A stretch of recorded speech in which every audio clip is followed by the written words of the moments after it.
कई साल पहले मैंने और मेरी दो फ्रेंड्स ने स्लीप ओवर करने का डिसाइड किया था। मेरे घर के पीछे एक बड़ा सा गार्डन था कि हम वही बॉन फायर करके टेंट लगाएंगे और उसमें सो जाएंगे। दिन भर रात की स्लीप ओवर तैयारी करके मैंने और मेरी फ्रेंड्स ने टेंट लगाया। फोन पर लगाकर गाने खूब मजे करने लगे। मेरे मम्मी पापा जल्दी सो गए थे और इसीलिए हमने सोचा चुपचाप थोड़ी देर के लिए स्नीक आउट करेंगे। घर से बाहर जाएंगे तो किसी को कुछ पता नहीं चलेगा।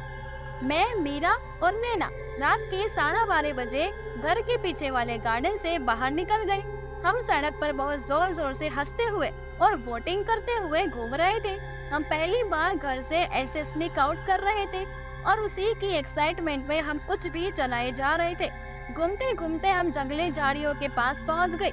जब हम वहां से निकल रहे थे तो आना नहीं, अचानक ही नैना हमें आवाज लगाई और रुकने को कहा। उसे उन झाड़ियों में से कुछ अजीब सी आवाज आ रही थी। जब हम तीनों ने वहां झांका तो हमें सफेद रंग के बाल नजर आए।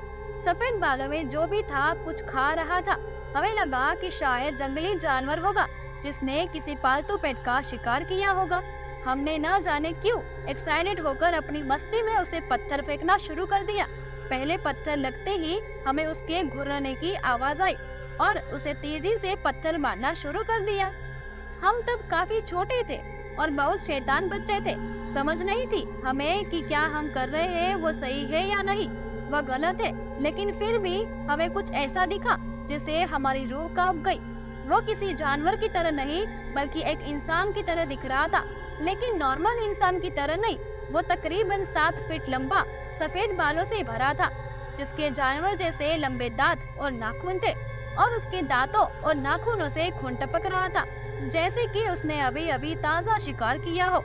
उसे देखकर हम इतना डर गए कि हमसे जितना तेज हो सका हम वहां से भागने लगे। हम घर पहुंचे और हमने अपने टेंट में घुसकर चैन की सांस ली। हम उस बारे में आपस में ही बात नहीं कर पा रहे थे। नैना हम सब में से सबसे स्ट्रांग थी। उसने हमें सजेस्ट किया हमें अब सो जाना चाहिए, शायद जब हम सो के उठेंगे तो हमें अच्छा फील होगा। हम तीनों टेंट में ही लेट गए, सोने की कोशिश करने लगे। कुछ देर बाद हमारी नींद खुली। एक आवाज से, ये किसी मेटल की बजने की आवाज थी। नैना ने हिम्मत की और टेंट के बाहर झांका तो वो बुरी तरह और चिकती हुई अंदर की तरफ आ गिरी।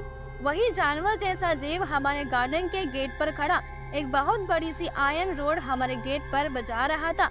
उसकी भयानक आंखों में साफ साफ दिख रहा था कि वो हमें सूंघते हुए हमें मारने आया है। वो नैना को देखने के बाद और भी तेज गुर्राने लगा था। मीरा तो डर के मारे जोरों से रोने लगी। हमने जल्दी से डिसाइड किया कि हमें एक झटके में भागकर घर के अंदर चले जाएंगे। हम 3 गिनने पर जोर से घर के अंदर दौड़े और घर का दरवाजा लॉक कर लिया। हमने फौरन जाकर मम्मी पापा को उठाया और उन्हें पूरी बात बताई। जब पापा ने खिड़की के बाहर झांका तो वहाँ कोई भी नहीं था। उन्हें लगा कि हम झूठ बोल रहे थे और हैलोवीन के दिन उन्हें डराने की कोशिश कर रहे थे, लेकिन हमें अपनी आंखों पर विश्वास था। हमने खुद उस आदमी को उस दिन देखा था। इस हादसे के बाद काफी ज्यादा डर गए थे। नैना और मीरा फिर कभी मेरे घर नहीं आए और मैं फिर कभी रात में अपने बैक गार्डन में नहीं गई। लेकिन कौन था वो सफेद बाल वाला दरिंदा, या कोई इंसान या कोई जानवर, ये कोई भी नहीं समझ पाया था।